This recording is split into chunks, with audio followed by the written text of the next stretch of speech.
Hi, my name is Sue Wilson. I came to the Bay Area about 25 years ago in order to get a PhD in anthropology from Berkeley. I did eventually do that, but while I was at Berkeley, I spent most of my time working in the labor movement. I fell in love with unions at first as a graduate student instructor at Berkeley. Like to say that I've played every role that you can play in a labor union. I've been a member, I've been an elected leader, I've been a union organizer, I've been a negotiator of contracts, large and small. And eventually I ended up managing at several labor unions, managing staff who were doing the same tasks that I had done early in my career. About 5 years ago, I made the decision to step back from full-time labor union work and begin working as a consultant to labor unions, nonprofit organizations, and political campaigns. I think the point, two things I think really distinguish me as a candidate.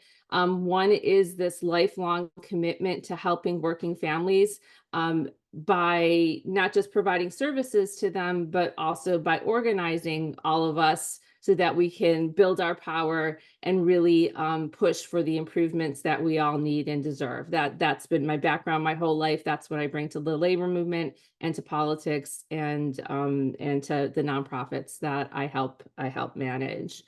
I also would like folks to know about me that I'm a non-corporate candidate.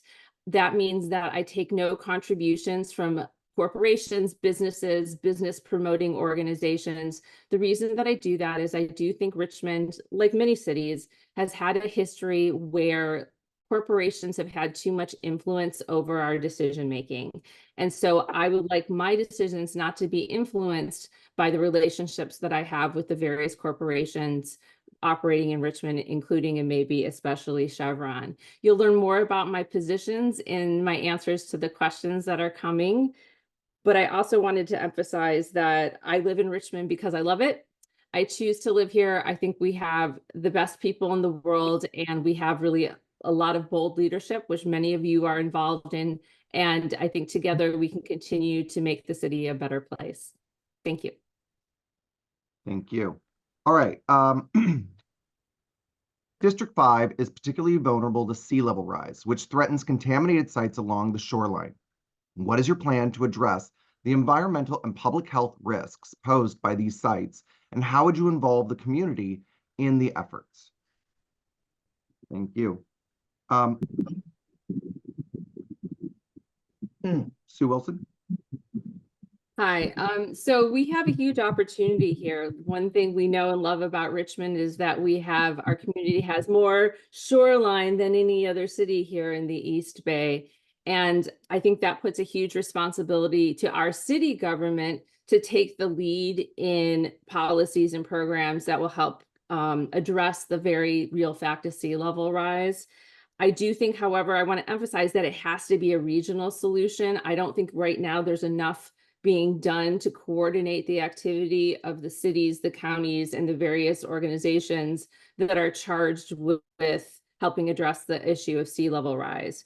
I will say what I hope Richmond brings to the table is a very real awareness that along our shoreline in particular, we have an extra issue, which is toxic waste. I'm sure all of you, like Mr. Anderson and everyone else here who's been in the community a long time, is familiar with what was Stouffer Chemical, but is now referred to oftentimes as the AstraZeneca site. It's a piece of land right on the shoreline that has not only toxic chemicals, but also radioactive material.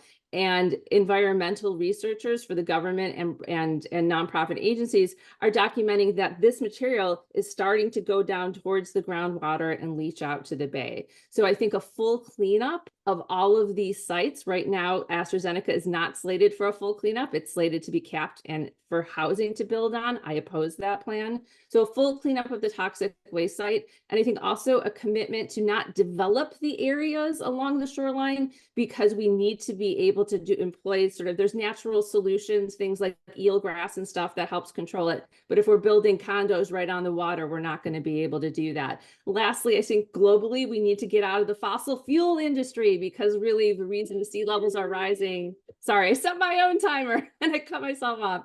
Sea levels are rising because of our pollution, and the pollution is we're generating it as being part of the fossil fuel industry. So sort of big picture, we need to switch to green energy.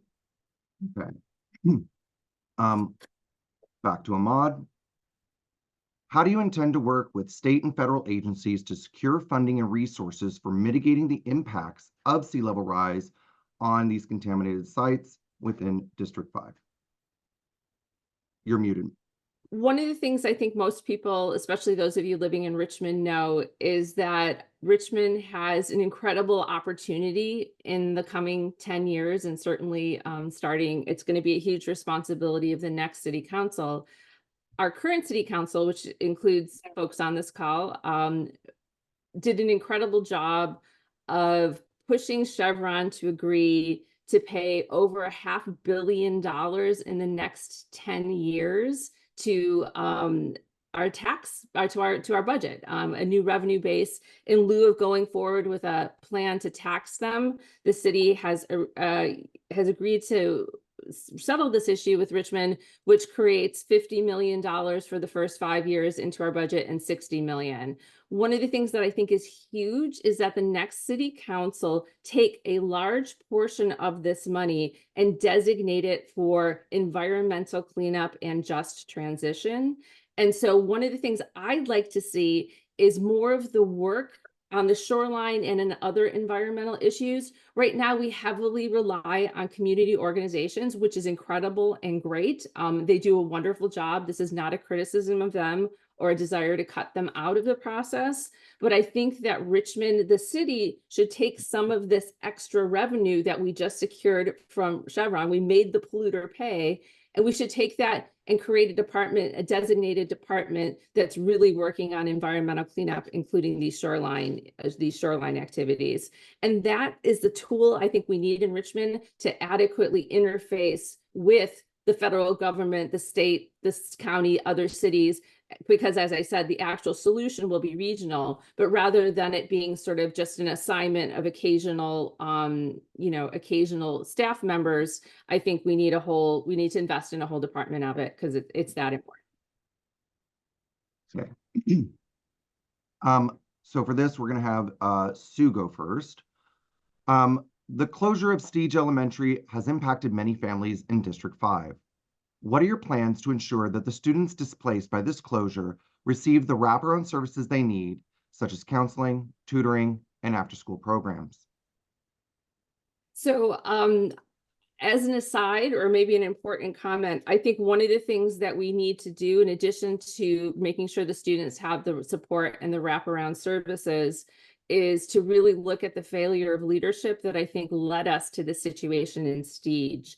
I sat in on a community meeting the other day. I've been, studying the documents that have been created, particularly by the teacher organizations and the student organizations. And it's really clear that the problems at Steege go back a long way. And there were people in charge who were saying that the condition of the building was fine when it was not. You don't reach the level of crisis that we're having now overnight. And so again, it's a bit of an aside, but I think really that has to be emphasized, that we're either systemic or personal individual failures here that led to it. And you can feel when you walk into the room, the righteous anger of the families there with their kids who are now going to have to sacrifice part of the educational quality, because we all know the physical plant, the transportation, the wraparound services are a huge part of what makes a school and an educational experience good. I think that my inclination is to trust the teachers. One of the things I noticed in community meetings is that the families trust the teacher. So I trust the families who trust the teachers and trust the principal to really set the agenda for what specific interventions are needed. And I know that sounds a little strange that I'm saying it shouldn't be the assistant superintendent. We have systems for all of this, but clearly the systems broke down in that case. So I would really like to encourage the decision makers, and I guess all of us as a community, to steer away from sort of the head office on this and look to the stuff that the families are asking and invest. I don't know where I don't know the school system well enough to know where you find money for that, but but I would very much advocate shifting resources towards it in that. So Sue Wilson for District 5. I am a union-friendly candidate who takes no contributions from corporations so that I can be an independent voice for Richmond's residents. And I am trusted by a variety of incumbent leaders, including our mayor, Eduardo Martinez, has endorsed my campaign. John Joya, our county supervisor, has endorsed my campaign, and a majority of the sitting city council has also endorsed my campaign. Organizationally, I've been endorsed by the Sierra Club because they trust my environmental policy. I've been endorsed by ACE, the Alliance of Californians for Community Empowerment Action, because they trust my positions on housing affordability and renter protections, including rent control. I have interviewed with many labor unions. I've only heard back from one, but I'm proud to say that I've been endorsed by the Richmond firefighters because they know that I will be the one who stands up for working families here in Richmond. Thank you.